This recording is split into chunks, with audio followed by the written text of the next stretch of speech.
we've had a very, very tough run in terms of the demands on us. You know, the training yesterday were more like a roll call, who can and can't play. Obviously, you know, it was a must-win game for us, so we had to balance it out that we think as kids have done really admirable, but at the same time we felt we needed enough experience in there to try and get a result as well. But we didn't have, you know, outside the guys that didn't play, with a couple of outside backs that will fit, but that were pretty much last men standing, mate, as far as us forwards go. So, you know, we're never going to be pretty. Coming here in November, it's raining, it's a heavy pitch. Both teams' fourth game in 10 days. I don't think it were ever going to be a game that caught too many highlights reels, if I'm honest. You know, both teams had a lot of changes to the team, but I'm just pleased the way we gutsed it out, mate, and we hung in there. You know, we had an intercept go again as a kick try. I know we got an intercept back, kick trying to let, and I actually thought we were really trying hard defensively. I thought we tried really, really hard defensively, mate. But we lost Rob Louis to a head knock. We lost Cruz Lehman to a head knock.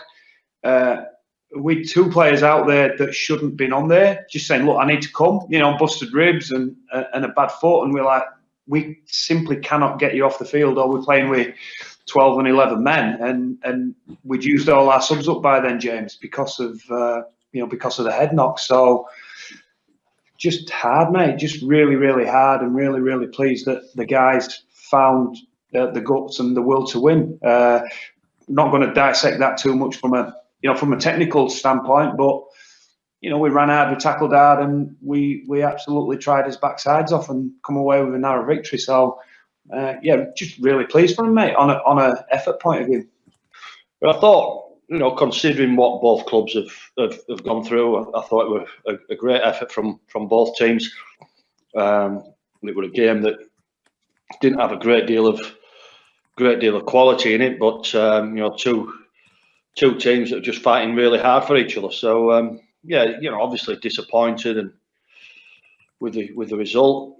You know, we probably could have had a crack at goal there with 2.5 minutes to go, but you know, that's just the confidence that this group's got at this moment in time. They felt that they could go and win the game. So yeah, overall, obviously, you know, disappointed, but you know, pleased with some of the efforts and what we've been able to do in terms of, you know, blooding some of these youngsters and giving some other people some game time. Between now and next weekend, an awful lot can happen. As we found ourselves, you know, we come off a really tough win against Cass, and then all of a sudden, with 4 guys can't play. You know, we turn up today and we've got a family member with COVID, so we have to stand another one down. Look, for us, if we play Castleford, that obviously gives us a chance to get us win percentage up a little bit more. If we don't play Cass, I think we've got Wigan left. Is that going to be enough? Who knows? Are they going to change the comp tomorrow? I don't know. It might be a little bit late for that, but they may well decide that they're going with a 5 or a 6. Honestly, mate, we don't know. And to the point, I wanted to go in the changing room and say to boys, well done. You know, you've got 3 or 4 days off, but I can't do that because we don't know when we're playing next. So I'm sure we'll find out, mate. And look, James, the bigger picture for us is that I think we've had a really, really difficult couple of weeks in terms of load. The amount of football we've played, the lack of training, the lack of rest and recovery. If we can be in there swinging till the last game of the season, mate, I think where we've come from, you know, where the club's been over the last 2 years to avoid relegation comfortably last year, to get us fighting for the playoffs and to have a bit of silverware, that's great. And I know our boys will give it everything they've got to keep themselves in the picture until anybody says that we can't be in there. Well, listen, if that had been a Sky game, it'd have gone up for a double movement. Let me tell you that. It was right in front of me.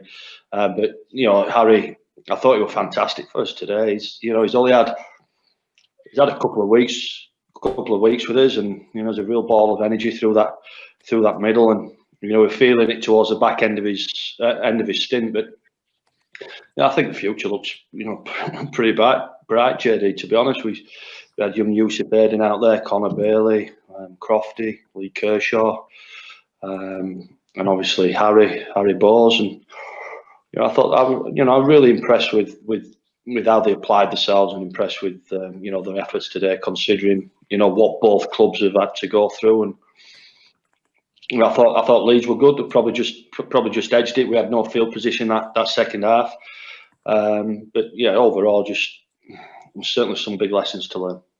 We picked him up. We picked him up a couple of years ago. His dad's I think an ex-Bat player off the top of my head. He signed a contract with us, a full-time contract at the end of last season, and we just felt it was a great opportunity today to probably just just throw him in and just see how it goes. I thought he defended real tough in the middle, and I thought some of his ball distribution were really good. I said earlier, he's a ball of energy, not just on the field, in training as well, and he deserved a crack. And I thought he was superb today. Bit of a throwback, mate. Yeah, not often wingers captain. Clive Sullivan famously captained some teams. Ziggy Niscott for South Sydney in the 80s, if you remember. Warren Boland, West Tigers, some small western suburbs. Very rare does a winger captain you, but look, Ash is part of our senior group. He's come on in leaps and bounds as a guy that leads by his actions and his behaviours, and is really assuming seniority. We just thought it'd be a great experience and a real privilege for him. He's one of the guys that I thought he carried us on his back for big periods of the game today. He's up there with the leading meter makers, up there as he might be leading try scorer, Izzy James, after his two today again. So yeah, a little bit unusual, but look, I knew it'd inspire him a little bit, just like it did Brad Dwyer when we played over at Saints the other night. And if we could get an extra 10% out of Ash because of the pride and privilege of being the Leeds Rhinos captain, then it certainly contribute for us today. But as I say, he's part of our senior group and does a very, very good job with it. So we thought it were an accolade that he'd earned, and one that just because of his position, shouldn't be taken away from him, really. Oh, it's been an unbelievable effort, and you've got to credit Leeds as well. They've obviously had a Challenge Cup final, and they've not really had any time off, and it's been challenging for both teams, either through track and trace, COVID. But I think the way that both teams applied themselves today, I thought although it was a game that lacked any real quality, I thought there were two teams there that that wanted to have a dig, and we just came up short. On Brad, I think he's one of the few who has played all 4 games, but he started great with that energy for the first try, and he still had that energy at the end. How does he keep going as he does? Well, I'm going to throw something else in there, Dave. He's had COVID, and let me tell you, his recovery from games is very, very difficult. He's barely missed a game, and his performance at St Helens, the other night with a very, very youthful and inexperienced team, I thought were massive. Yesterday, mate, I can't even tell you, he could barely move yesterday. At training, he could barely, lean over and tie his bootlaces up. He was so sore and struggling to recover. We give him the option, mate. We give him the option, do you want to play or not? And he said, yeah. And we just thought, we started, we lacked that little bit of energy at times overnight, and we just thought, Dono brings energy all the time. Brad Dwyer brings tons of energy to us, and I'm going to give a rap to James Harrison, mate. I thought James Harrison did an absolutely magnificent job for us in their game time wise. And I'm going to pick another out, Dave, for you that's sort of along Brad Dwyer a little bit. Is Bodine Thompson. Well, he couldn't play in the cup games. He's barely missed a game, and we've only taken him off in games when when the game's been dead and buried, and we've tried to save him a little bit. Mate, he's such a warrior. He's been a real inspiration to our young guys during this period. It's tough, Dave. It's tough. I know the game will by no means going to make any highlight reels today, but I can't tell you.